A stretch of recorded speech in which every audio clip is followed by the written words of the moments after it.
where I was 388. 388 was relating to the provision and to experts contains and consent and allotment. So you are in what allotment? Share allotment. Okay. So when a company is issuing prospectus, prospectus is usually issued by the company, any company, it may be Indian or foreign company, whenever they wants to issue, and they are not issuing share to the existing shareholders. So you have to check like they are issuing shares to the public. And in this case, the public must be situated in India or it must be Indian citizen. Got it?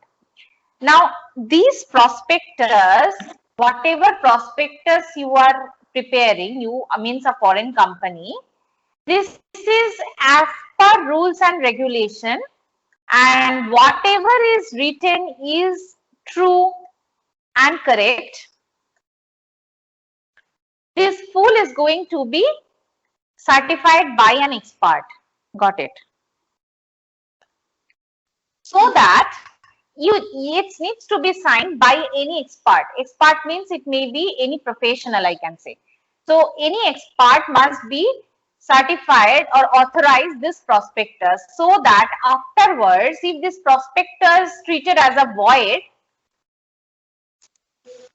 then you can ask this expert how you this prospectus, so that you have to take care that whatever I am preparing, this document is as per rules and regulations, so that in future no one can treat your documents as a void. Got it?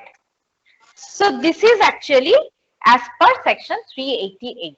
So whenever you are concerned at the time of allotment of shares, or whenever you are issuing prospectus for issuing shares, it must be prepared and it must be as per provision, and this is must be signed and properly dated by an expert, so that afterwards no one can treat such document or prospectus as void as per section 388. Clear? Yeah, ma'am. Next is section 389. 389 is about registration of prospectus.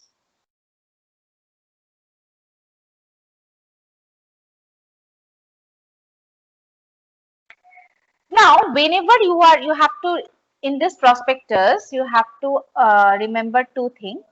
First of all, a foreign company is going to prepare this prospectus. These prospectus must be certified by the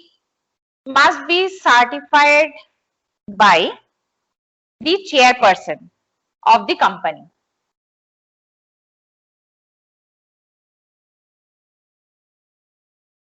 And two director. Okay, out of two director, one must be MD. Okay, and same, you need to deliver two ROC for registration along with necessary documents. As per section 3989, ROC is going to register such prospectus. Clear? So how you are going to registration, you will do the registration of such prospectus. First of all, foreign company is going to prepare this prospectus, and such prospectus must be signed by the chairperson of the company, and along with chairperson, two director will sign. And you have to check out of these two director, one must be managing director. That is whole time. And your full prospectus along with the related documents need to be submitted to ROC. On receipt of such prospectus, if everything is as per rules, then ROC is going to register such prospectus as per section 389. Clear? Yeah. Now the thing is, along with prospectus, what are the documents you can submit? For example, consent letter from expert, consent from expert in 388 we have read now. that whatever is prepared as per law, that consent. Next is contract for appointment of such managing director, manager, all those people whose name are given in your charter, that is MOA, AOA. If any other contract is there with your company, then such copy also you need to submit. If any agreement underwriting agreement is there, you have entered into, then such agreement copy is also needs to be submitted. In case any power of attorney is there, that means who is working on behalf of the company, or maybe the main person is not present. So if any power of attorney is given to someone to do all such work, then power of attorney, got it? Or else any agent is working on behalf of your company, then the details of such agent. So all this supporting document along with the prospectus you need to submit to ROC for the registration of such prospectus, and ROC is going to register your prospectus as per section 389. Clear?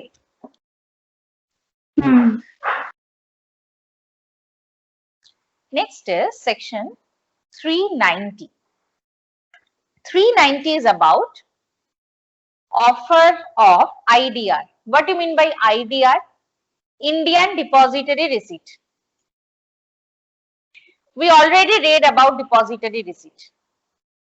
And already we have read about depository receipt, about global depository receipt and American depository receipt, right? But whenever here, just think, just opposite. GDR and ADR we have read about, like Indian companies issuing share and where the foreign investor is involved, right? In such cases, we issue GDR, ADR. In case of USA, we issue ADR. In case of other country, we issue GDR. Okay. Now just opposite, like foreign company is issuing shares. Got it. And it is coming like that. Issuing shares means what? How they are issuing shares? Through domestic, their foreign bank.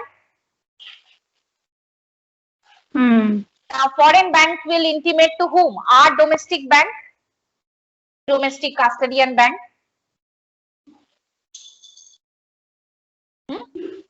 Now, foreign bank is going to intimate to domestic custodian bank that such foreign company has issued these shares to your client, customer. Got it? Now, domestic custodian bank is going to issue IDR to the Indian company or the Indian citizen, Indian investor. On receipt of this receipt, they are going to invest in their INR to the domestic custodian bank. Domestic custodian bank will inform to foreign bank. They will hand over the INR. Foreign company is going to change INR to their currency and will credit to the foreign company's bank account. Just opposite to GDR and ADR. That is IDR, Indian Depository Receipt. So Indian company or Indian citizen is depositing, na? They are depositing on behalf of this receipt. They are receiving this receipt and they are depositing on behalf. That is IDR. Okay. Got it? So here what happened? ADR, GDR, just opposite is IDR. Just in ADR, GDR, we have read like Indian companies issuing shares to foreign company. And in such cases, what? Foreign company was the investor. But in IDR, just opposite. Foreign company is issuing shares and Indian company is the investor. Got it? Now, you know, share we cannot touch. We can see only. We cannot see also. We can feel only. Now, if I say like in your account, such amount of shares got deposited. Got it? So, what proof I can show you? This is not a money. I cannot give in your hand. Take shares. Right? I can give you a receipt. In that receipt, it will be written like such shares has been came from such company. On receipt of that share, you can ask or you can intimate your bank that please pay to that company, right? So that Hmm. piece of paper. So this is IDR. So whenever the foreign company is issuing shares, in such cases, the foreign company is means in such cases only the on receipt of IDR, the Indian company is going to invest or deposit towards the foreign company. That is IDR. And this IDR, whenever this IDR they will follow, this is totally governed by first central government is going to guide, okay, central government regulation. Along with that, it is totally governed by one rules, that is companies issue of Indian depository receipt,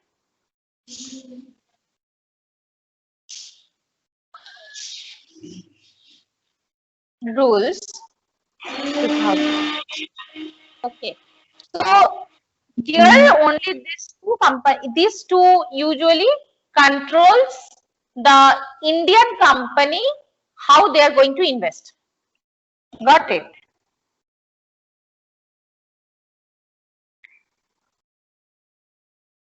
So this is about IDR. And along with this, also they need to consult with RBI, because IDR is some kind of money is going from India to foreign. Na? So FEMA will become applicable. So FEMA means what? You have to take consultation with RBI. The special rules will be there for such transaction, because it is going from one country to another country, the money. Clear?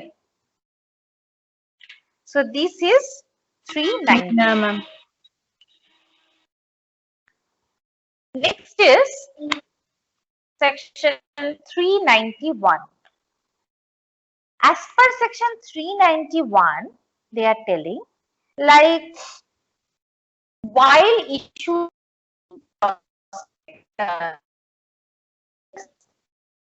if you do any type of fraud, you are involving yourself in any fraudulent activity, or you can say misstatement, whatever you have written is not correct or fraud. Okay. In such cases, this section, as per this section, you are liable for criminal and civil. Means you will be punishable as per criminal or civil liability. Means both are applicable on the basis of your crime. Clear? So that is 391. So if you are, while issuing prospectus, if you are involved yourself with any type of misstatement or fraudulent activities, then as per section 391 of foreign rules, you are both criminal or civil liability is going to be imposed on you. Okay, on the basis of your, as per Indian law, whatever is under there. For example, like forgery. Forgery is like a civil. Code of civil procedure, you will be punishable. Got it? So all these things will be come here also. Means both liability will, means criminal liability and civil liability, both you are going to be punishable on the basis of both CRPC or CPC. Code of civil procedure or criminal procedure. Both is applicable on you. Got it? So if you don't, for example, you don't follow the rules and regulations, so obviously you will be penalized. So penalty. Got it? And obviously, if you are doing any misstatement in the prospectus, so obviously this is a civil procedure, civil liability for you. So accordingly, you will be punishable. Got it?